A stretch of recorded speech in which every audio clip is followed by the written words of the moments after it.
Hey, what's up guys? Sergeant Towrack here, but you can call me Amp Fun Dad. And Amp is bringing you guys another ridiculous gameplay. His gameplay is bonkers, and he gets 198 kills. It's like the greatest KD of all time.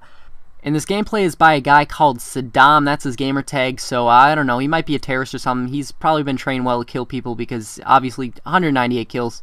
But if I got this gameplay, you know what I would do? First thing I would probably call up my grandma and be like, "Grandma, I just got the greatest KD of all time." And then I'd probably order a cake, pizza, fucking have a Halloween party. I mean, that's just the standard for when you get 198 KD. That's the greatest KD of all time. There's no debate. We are going to have a titty party, and that's end of discussion. But anyways, guys, I thought in this commentary I'd talk about tips because Amp Clan doesn't really talk about tips that much. They just talk about their gameplays and how it could have been better.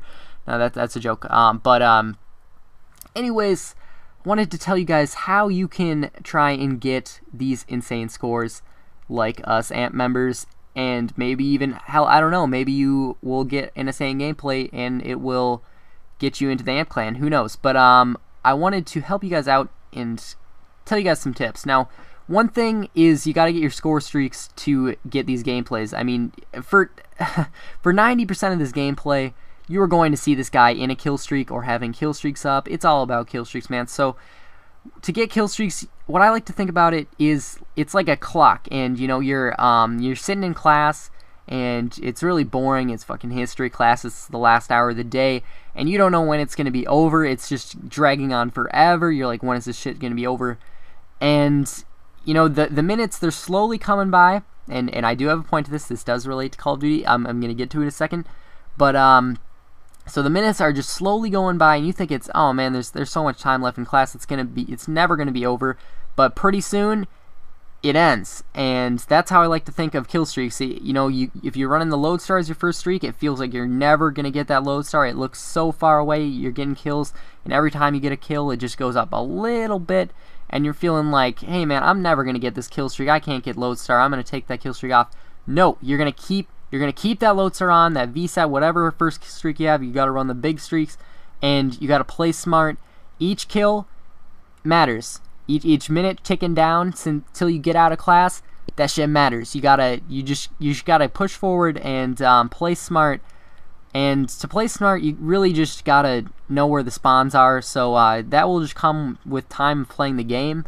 But one thing is, whichever flag they have, if you're playing domination, that's the best game type to get these gameplays, is that the enemies will spawn in the back of their flag, whichever one they have. B flag, they don't really spawn around B if they only have that flag, at least in my experience. But if they have A or C, whichever one they have, they're going to spawn in the back of there. So you run Ghost, and you flank them. You go on the outsides. You don't go in the middle. Never go in the middle unless you're capping the B flag. That's the golden rule of Fun Dad.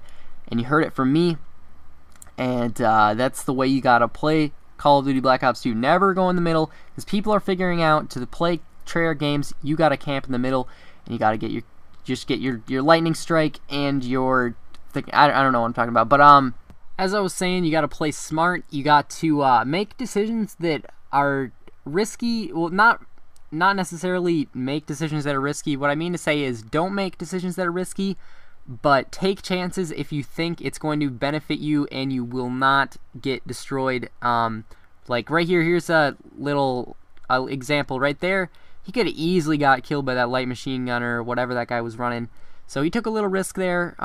Usually when I try and take risks like that, I always get killed. So I mean, you gotta decide for yourself if the risk is worth taking. And I'm trying to explain this, but I'm not sure how I can really do it. Just kind of, if you're going to take risks, be careful with them, and try not to take too many. That's what I'm going to say. And you just got to get your kill streaks. You got to have the mindset of staying alive, and that's exactly what this guy does in the gameplay. And yeah, he manages to get the highest KD of all time. Someone probably, someone in Amp's probably going to break it, because we always break our own records. But as of now, this is the highest KD. He gets 2 off the 100. They're 200 plus, which is, I'd probably rip my hair out, probably rip my pubes off and feed them to my cow if I had a cow. I wish I had a cow. Feed my pubes too. But Anyways, guys, more tips. Run the Triad guns. That's all you really need to do. People have been doing it in every COD. You get the PDW and the MSMC out, and you rock that shit. You got to have gun skill with them because they have a little bit of recoil. MSMC doesn't have too much, but the PDW, sometimes the recoil gets out of control. Well, not out of control. It's very manageable. It's just kind of unpredictable recoil in my experience. But once you master it, get that good gun skill, it's going to be doing wonders for you because it's got a 50-round clip. I don't know what this guy's setup is actually. I was going to tell you guys his setup, but I have no clue. But I would recommend that you guys run Ghost, Hardline, Toughness, and Scavenger with the C4. That's going to cost you a lot of points because of the perk 1 and perk 2 greeds. But maybe you can swap out a few things you don't think you need. Another thing is good is to run the B23R. Sometimes I swap it out when I have too many things on. Usually, I always run Dexterity. It helps you a lot with winning gunfights. Same with Toughness. I don't always run Toughness, but recently I have been really enjoying it. I would run Silencer and... Oh god, the gameplay's over. Fuck. Alright, I'll see you guys later. Peace.